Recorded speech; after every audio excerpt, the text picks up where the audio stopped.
company called Onia, and they are founded by Carl Cunoff, I believe his name is, and Nathan Rowan.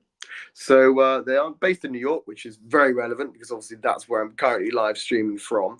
And this is another shirt that they currently have in their collection, which is the Vacation Bold Floral shirt. And again, it's a pigment printed stretch chambray shirt. Again, it's a very bold graphic color, and it's perfect for, as I said, going on holiday. If you're having any last minute resort type holidays, then a lot of these shirts are fantastic for that. I am obviously drinking a cup of tea, as I always do during the show. Very happy to be doing that as well. So, yeah, as I said, guys, there is that 15% off live stream deal still going on. So please do take advantage of that if you see fit. Obviously, this show is called the short or concise history of men's shirts, and I thought I'd kick off by talking about the invention of the shirt. So originally, actually, shirts date back to ancient Egyptian times. And I know I've talked to you about this museum before, but there is a very small museum about Egyptology in London, in Holborn. It's on the University of City London campus. And they actually have the world's oldest shirt, which I believe, don't count me on this, but I believe is over 3,000 years old. And it is, no irony, but it is Egyptian cotton as well. So you can see that. And actually, to be fair, the history of the shirt hasn't really changed much in regards to its development over the past, 3,000 years.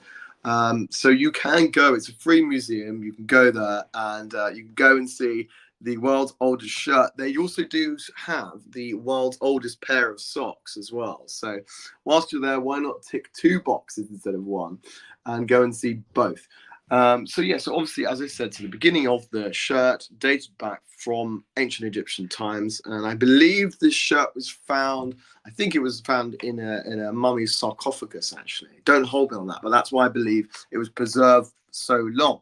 But obviously, the modern interpretation of the shirt really dates back to the 18th century, where a lot of shirts had a lot of filigree and interesting, intricate flourishes and very large, stiff collars. It's very much based on sort of the French aesthetic of the time, which obviously that sort of really impacted the world. It wasn't until a little later on in history that the British took over, and they sort of pared down the shirt and simplified it. And obviously, I know we've spoken about this chap before, but Bew Brummel, the famous dandy of London and Piccadilly, wore a very sort of, as I said, pared down and simplistic look. And to accommodate that as well, he had a very simplistic but bold shirt. So that's essentially the start of the modern era shirt. And traditionally, only the wealthy wore white shirts. And that's partly because they had the ability and the means to be able to clean them. And this is where the idea of the monogram started. So I don't know if you can see, I don't know if I have one here actually, but there are some shirts that you can buy, and as an added addition, you could include your monograms. Obviously, mine would be JN, so my initials, and you would have that on the sleeve. And the idea of the monogram is that when you were getting your shirts cleaned, i.e., publicly, that your shirt wouldn't be confused with someone else's. So they knew that, oh, right, that's Jono's shirt that has JN on the cuff. So that's where that originated from. But it actually did become a trend, and it was certainly a status symbol as well. And actually, that is still relevant today to an extent that men of a certain wealth and status will get their shirts monogrammed. You could also have your monogram on the patch pocket as well. That's another option if you see fit. So I don't know if you'd want to be doing that with any of the shirts on the Verishop website. A lot of them also short sleeve, so you probably wouldn't be able to put them on your cuff, but the option is there if you want it. So I'm sure you can find it. When there's a will, always a way. So that was essentially the start of the modern shirt.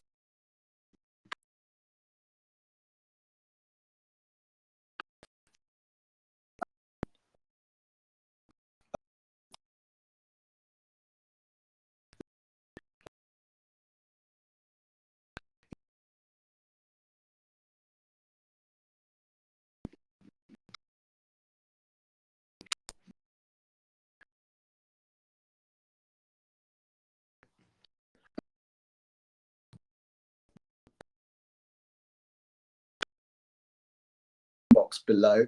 I am here for another 20 minutes, so whatever you want to say, any comments or questions or anything, please do let me know.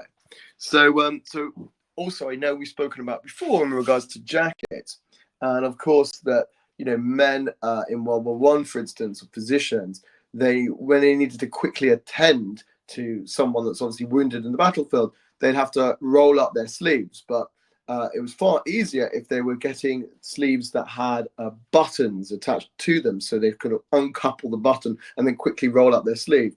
And again, that's what we see here with this. So again, another fun fact. I know we talked about it before, but why not?